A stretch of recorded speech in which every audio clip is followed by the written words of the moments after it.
ਬੇਬੇ ਤੇਰਾ ਪੁੱਤ ਪਿੰਡ ਆ ਰਿਹਾ ਹੋ ਚੜਿਆ ਬੇਬੇ ਨੂੰ ਚਾਹ ਪੁੱਤ ਪਿੰਡ ਆਉਣਾ ਏ ਏਅਰਪੋਰਟ ਨੂੰ ਦੇਖ ਕੇ ਮਾਂ ਦੇ ਹੱਥਾਂ ਵਿੱਚ ਆ ਗਈ ਜਾਨ। ਇਹ ਵੀਡੀਓ ਸੋਸ਼ਲ ਮੀਡੀਆ ਤੇ ਕਾਫੀ ਵਾਇਰਲ ਹੋ ਰਹੀ ਹੈ। ਵੀਡੀਓ ਤੁਸੀਂ ਦੇਖ ਸਕਦੇ ਹੋ ਕਿ ਕੁੜੀ ਕੈਨੇਡਾ ਤੋਂ ਚੋਰੀ ਆਪਣੇ ਘਰ ਆਉਂਦੀ ਹੈ ਤੇ ਗੇਟ 'ਚ ਖੜ ਕੇ ਮਾਂ ਨੂੰ ਆਵਾਜ਼ ਮਾਰਦੀ ਆ, ਮਾਂ ਮੈਂ ਆ ਗਈ, ਗੇਟ ਖੋਲੋ। ਫਿਰ ਦੇਖੋ ਕਿਵੇਂ ਜਦੋਂ ਮਾਂ ਆਪਣੀ ਧੀ ਨੂੰ ਦੇਖਦੀ ਆ ਤੇ ਭੱਜ ਕੇ ਜੱਫੀ ਪਾ ਲੈਂਦੀ ਆ, ਜਿਸ ਦੀ ਤੁਸੀਂ ਅੱਗੇ ਵੀਡੀਓ ਕਲਿੱਪ ਦੇਖ ਸਕਦੇ ਹੋ।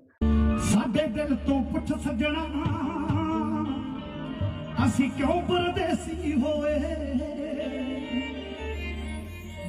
ਘਰ ਛੱਡਣੇ ਸੌਖੇ ਨਹੀਂ ਜਿਨ੍ਹਾਂ ਨੂੰ ਛੱਡਣ ਵੇਲੇ ਰੋਏ।